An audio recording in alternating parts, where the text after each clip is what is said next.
बहुजन समाज में जन्मे सभी संतों गुरुओं महापुरुषों को नमन करते हुए आज इतने इशू हैं जिन पे बात रखी जा सकती है। पूरे देश में त्राही त्राही मची हुई है। मैं भारत के सभी कोनों में जाता हूँ। पूरे देश में घूमता हूँ, जहां जाता हूँ वहां समस्याएं जो हैं वंचित वर्ग की देखने को एक जैसे मिलती। लेकिन आज जो इशू है वो वंचित वर्ग के साथ साथ इस देश के तमाम नौजवानों से जुड़ा विषय है। मैं खुद एक नौजवान हूं और बेरोजगारी के दर्द को समझता हूं। मैं अभी राजस्थान गया था, वहां 2 जुलाई को आंदोलन है। वहां पर भी नौजवान अपनी नियुक्ति के लिए आंदोलन कर रहे हैं। उसके अलावा मेरे आज भी याद है कि एसएससी जीडी के बच्चे जिनके साथ मैं दिल्ली में शामिल हुआ था, वो भी आज आंदोलन कर रहे हैं। वो पैदल मार्च कर रहे हैं कि उनको नियुक्तियां मिल जाए, नागपुर से दिल्ली। और गर्मी देखिए, ऐसी गर्मी में वो बहन और भाई छोटे किस तरह से जो है अपनी हक की आवाज को उठा रहे हैं। आज हम बात करेंगे इशू पे। एक बड़ा समुदाय जुड़ा हुआ है।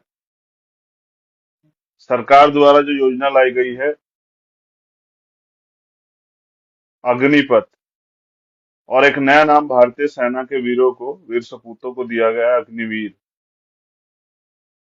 भारत सरकार की नई योजना अग्निवीर। पिछले 2 दिन में जो मैंने हालात देखे, मुझे लगा कि मुझे कोशिश करनी चाहिए अपने भाइयों से बात करने की। अगर हम बात करें अग्निपथ की, उससे पहले हम बात करें कार्यकाल देखें भारतीय जनता पार्टी की सरकार का। तो पिछली सरकारों में रोजगार नहीं मिल रहा था और रोजगार कम था। इस वजह से सरकार ने युवाओं को झूठे झांसे दिए, भरोसे दिए और कहा कि हम आपको रोजगार देंगे, 2 करोड़ नौकरियां हर साल दी जाएंगी। नौजवानों को लगा कि भाई ठीक है। बेबस परेशान नौजवान सरकार पे भरोसा कर दिया। फिर 2019 तक 5 साल की सरकार निकली, लेकिन भर्तियां नहीं निकली। इसके बाद ये लड़ाई आगे बढ़ी। दोबारा से जनता ने मौका दिया भारतीय जनता पार्टी को, या विपक्ष से बिखराव, या और जो ईवीएम में तमाम तरह का दुरुपयोग जो है किया गया, उसके जरिए फिर सरकार सत्ता में आई। इस बार नौजवानों को विश्वास था कि उनके लिए रोजगार पे कुछ होगा, और जब भी वो रोजगार की बात करते हैं तभी सरकार में धर्म की चाशनी जो है वो चटाने का काम करती है। नौजवान रोजगार मांग रहे हैं, सरकार ज्ञान व्यापी की बात कर रही है, ताजमहल की बात करवा रही है, नुपुर शर्मा की बात करवा रही है। इसी बीच हमारे रक्षा मंत्री आते हैं और इस योजना की बात करते हैं। बेसिकली ये योजना है क्या, और इस पे बवाल क्यों मचा है? बवाल ये है कि 4 साल के लिए सेना में नियुक्तियां होंगी, और उसके बाद उन लोगों में से जैसे 50,000 भर्ती होती है, तो 46,000 लोगों को वापस लौटा दिया जाएगा, और लगभग 4,000 लोगों को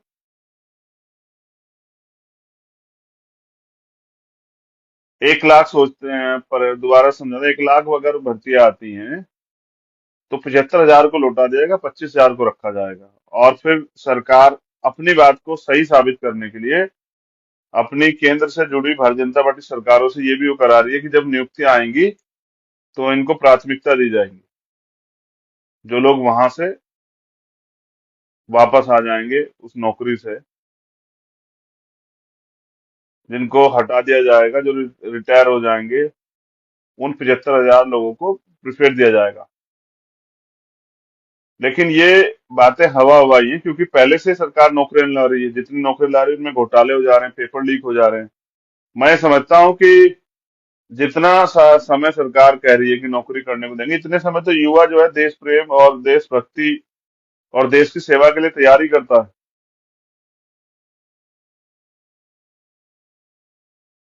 नियुक्तियां नहीं है, नौकरी नहीं है। एक डिफेंस में नौजवानों का बड़ा की दिलचस्पी है।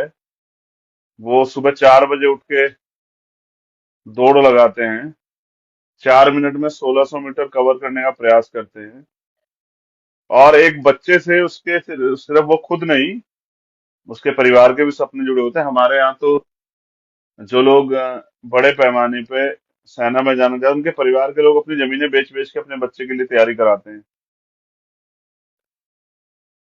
और सरकार एक लाइन से इसको ठेकेदारी व्यवस्था बना देना चाहती है, सुविधा व्यवस्था बना देना चाहती है, इसका निजीकरण कर देना चाहती है। और ये सरकार की सोची समझी साजिश है। पसीने का कारण ये है कि ये उत्तर प्रदेश है और यहाँ लाइट नहीं है। ये उत्तर प्रदेश सरकार का सच भी है। तो जिस विषय पे मैं बात कर रहा था वो ये है कि ये नौकरियां जो डिफेंस में होती है, जिसमें पूरे देश से नौजवान इंतजार करता है कब सेना में भर्ती आएगी और उसको देश सेवा करने का मौका मिलेगा। नौकरी के साथ उसकी उसकी भावनाएं भी होती, देश प्रेम की, देश के लिए मर मिटने की। अगर 1 करोड़ वैकेंसी निकलती है तो मैं मानता हूँ 10 करोड़ नौजवान जो है उसके लिए तैयार है, और वो मिलेगा आपको लाइन में खड़ा हुआ, नौकरी की चाहत में। और एक क्रेज है, मैंने तो नारे सुने हैं कि वर्दी दो या अर्थी दो, विजय वीर गति। हम पुराने इस देश में जब सिनेमा का जो कल्चर है, पिक्चरों में देश के प्रति जो देशभक्ति की भावना दिखाते हैं, उसके अनुसार नौजवान तैयार होता है देश में। और पूरा ये है कि सरकार इसके साथ मजाक कर रही है। ये मजाक सिर्फ सेना के साथ नहीं है, देश की सुरक्षा के साथ भी मजाक। ये मजाक है युवाओं के भविष्य के साथ।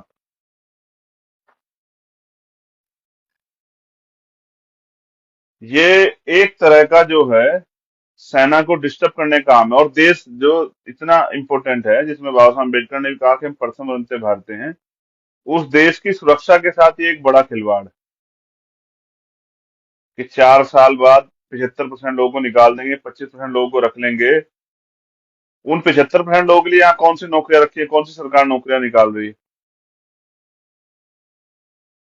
तो ये इस देश के युवा को बर्बाद करने की साजिश है। मेरी अपने युवा भाइयों से अपील है, जो 2 दिन का मैं उनका संघर्ष देख रहा हूँ, कि वो अपने आंदोलन को, ठीक है आप इस बात से निराश है और ये गलत भी है, हम सब लोग आपके साथ खड़े हैं, मैं भी आंदोलन के लिए आपके साथ तैयार हूं, मगर मेरी आपसे अपील है कि लोकतंत्र में आंदोलन करने के तरीके संवैधानिक रूप से अपने आंदोलन को चलाइए। यही सरकार जहां आप देशभक्ति और राष्ट्र प्रेम के लिए जो है सेना में जाना चाहते हैं, यही आप पे झूठे मुकदमे लगा के जेल भेज देगी। क्योंकि सरकार जो जनता चाहती है वो नहीं देती। जैसे किसान नहीं चाहते थे कि उनको उनके उनके लिए बिल आए, लेकिन किसानों पर जबरदस्ती बिल ये थोपा गया, इसलिए किसान लड़े। व्यापारी नहीं चाहे जीएसटी, जीएसटी थोपा गया। आम जनता नहीं चाहती थी कि नोटबंदी हो, लेकिन थोपी गई। बहुत सारी ऐसी बातें हैं। अब युवाओं के ऊपर सेना में थोपा जा रहा है।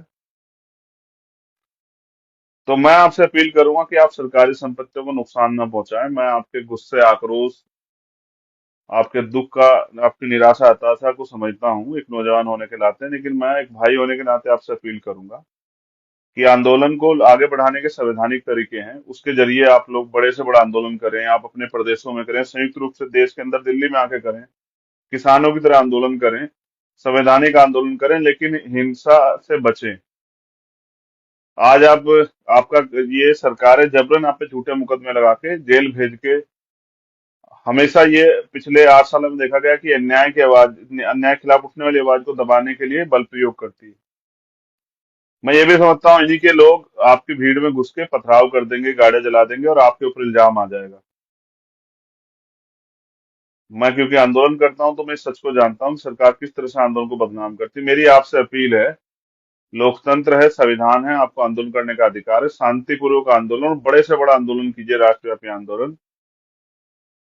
क्योंकि ये, मैंने जैसे पहले कहा कि ये राष्ट्र की सुरक्षा का मामला है, इससे खिलवाड़ बर्दाश्त नहीं की जाएगी। हम सब लोग आपके साथ, लेकिन अपने आंदोलन को संवैधानिक रूप से चलाइए, अपने आंदोलन को मजबूती से चलाइए, अपने आंदोलन को ताकतवर बनाइए। अगर आपका आंदोलन सरकार हिंसक बना देगी तो आपके आंदोलन क्रेडिबिलिटी गिर जाएगी। तो मैं आपसे अपील करूंगा और मैं सरकार को भी एक सुझाव देता हूँ। पहले मेरी अपील युवा साथियों से, हिंसक आंदोलन से बचें, मजबूत आंदोलन करें, देशव्यापी आह्वान करें, दिल्ली में आके आंदोलन करें या अपने अपने प्रदेशों में आंदोलन करें, लेकिन आंदोलन के अनुसार आंदोलन करें।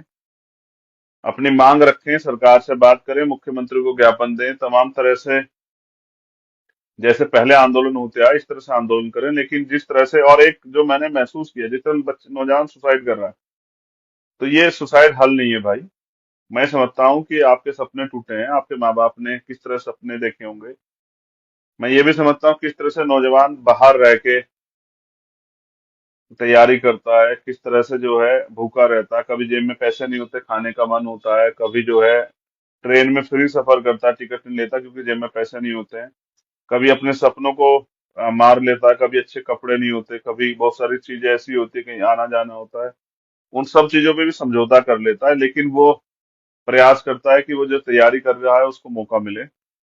मैं आपसे इस अपील करूंगा कि कुदरत ने आपको जिंदगी दी है, मेरा पुनर्जन्म में कोई विश्वास नहीं, क्योंकि बाबा साहब अम्बेडकर नहीं करते थे, बुद्ध नहीं करते थे, रविदास कबीर नहीं करते थे, हमारे महापुरुष। मैं आपसे कहूंगा कि ऐसी गलती ना करें आत्महत्या की। बड़े पैमाने पर नौजवानों के बारे में जानकारी आ रही, मैं फिर आपसे अपील करूंगा कि भाई ऐसा ऐसा ना करें। आप सबसे मेरी अपील है कि इससे बचें। आप सुरक्षित रहेंगे तभी तो आपके आपके माता पिता भी आपसे प्यार करते हैं, उन्होंने आपको पाल के बड़ा किया है, इसलिए थोड़ा ही कि आपका उनका बच्चा मर जाए। वो बहन भी आपका इंतजार करती होगी, आपकी माँ, आपकी आपकी भाभी, आपकी भाई, आपके चाचा ताऊ, बहुत सारे सपने होंगे उन लोगों को। लेकिन जब आप रहेंगे नहीं तो ये तो खराब हो जाएगा ना। तो मेरी आपसे अपील है, विनम्र निवेदन, कि ऐसा गुस्से में, निराशा में, ऐसा आक्रोश में ऐसा कोई कदम न उठाए कि आपका जीवन ही आप समाप्त कर लें। मेरी आपसे ये हम्बल रिक्वेस्ट है कि आप इसको स्वीकार करें। आप नौजवान हैं, आप देश की रीढ़ है, सरकार खिलवाड़ कर रही है, आप अपने आंदोलन को मजबूती से चला सकते हैं। ये तो कुछ भी नहीं, बड़े बड़े तानाशाह झुके हैं। सरकार, अब मेरा सरकार को सुझाव है, अगर सरकार करना ही चाहती है तो कम से कम 10 साल का समय जो है इस नौकरी में थे, उसके बाद भी सरकार इनको कम से कम रोजगार की गारंटी कुछ तो दे। अब जो युवा तैयार होके जाएगा, अगर वो उसका जीवन वहां समाप्त हो जाता है इस 4 साल की नौकरी में, तो उसके परिवार का क्या होगा, कौन जिम्मेदारी लेगा? अभी तक तो ऐसा कोई क्लोज मैंने पढ़ा नहीं है कि भाई अगर इस बीच में कोई दुर्घटना हो जाती है इसकी कौन जिम्मेदारी लेगा। अस्थाई है तो आप वो अस्थाई नहीं है तो आप शायद वो सुविधाएं भी ना दो। और नौजवान, आप तो पूरे देश में बीजेपी स्लोगन देगी, वन रैंक वन पेंशन, और अब तो आप पेंशन और नौकरी दोनों लूटने का काम कर रहे हैं। तो मेरी सरकार से अपील है, अगर सरकार इसको करना ही चाहती है तो इसकी समय सीमा बढ़ाई जाए, क्योंकि जब 17-18 साल का नौजवान इसमें शामिल हो जाएगा और 20-22 साल में घर आ जाएगा, तो वो करेगा क्या? यहाँ यहाँ कौन सी नौकरियां रखी हैं? तो इसलिए सरकार युवाओं के भविष्य और राष्ट्र की सुरक्षा के साथ खिलवाड़ ना करे, सेना के साथ भी खिलवाड़ ना करें। 4 साल के में जो ट्रेनिंग पीरियड आपने रखा, कितना अनुभव होगा उसके पास? और अगर ऐसा कोई मौका आ जाता है कि राष्ट्र सुरक्षा के लिए दुश्मन से कोई विद्रोह विरोध हो जाए या कोई आक्रमण हो जाए, तो वो कैसे उसका सामना करेगा?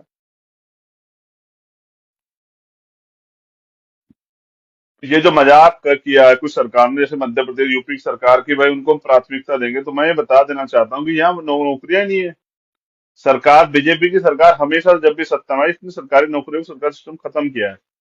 ये तो एक विचारधारा के लोगों को वहां स्थापित करना चाहे, जिस तरह से जिससे ये कमजोर शोषित वर्ग और गरीबों का एक्सप्लोटेशन कर सके, उनका शोषण कर सके, और कुछ चंद लोगों के हाथ में इस देश की पावर को देना चाहती है। लेकिन वो बहुत दिमागदारी से कर रही है, टुकड़े टुकड़े करके सबका इलाज कर रही है, कभी किसानों का, कभी मजदूरों का, कभी नौजवानों का, कभी महिलाओं का, वो सबका शोषण कर रही है।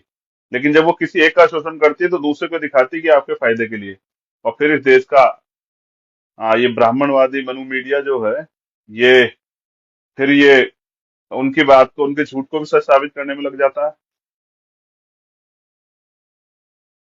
तो ये एक बहुत बड़ा षड्यंत्र है इस देश के सरकारी सिस्टम को बर्बाद करने का, और इस देश के सिस्टम में जो नौजवान उम्मीदें देखता है, सपने देखता है, उसके सपनों को कुचलने का, उसके भविष्य को खत्म करने का। सरकार कैसे नौजवानों को मरने के लिए छोड़ सकती है? सरकार नौजवानों से बहुत उम्मीदें और बहुत बड़ी बड़ी बातें करती है, रैलियों में बड़े बड़े नौकरियों के भरोसे दिए जाते हैं। लेकिन जहाँ पेपर लीक होते हो, जहाँ तमाम तरह से जो है सरकारें के संरक्षण में जो है अ, न्यायपूर्ण जो है कार्रवाइयां ना होती है, वहां उसमें और इतने बड़े पैमाने पे देश के अंदर युवा है, उसके साथ खिलवाड़ करना कहाँ तक सही है।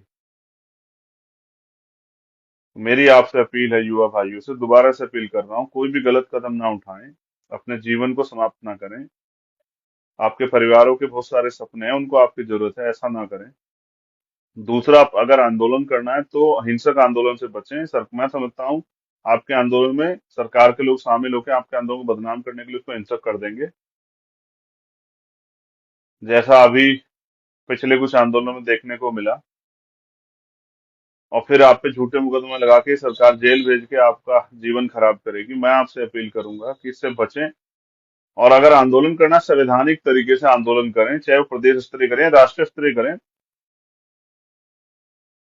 तो मेरी आप सबके लिए मंगल का आशा और मेरा विश्वास है कि आप मेरी बात को समझेंगे।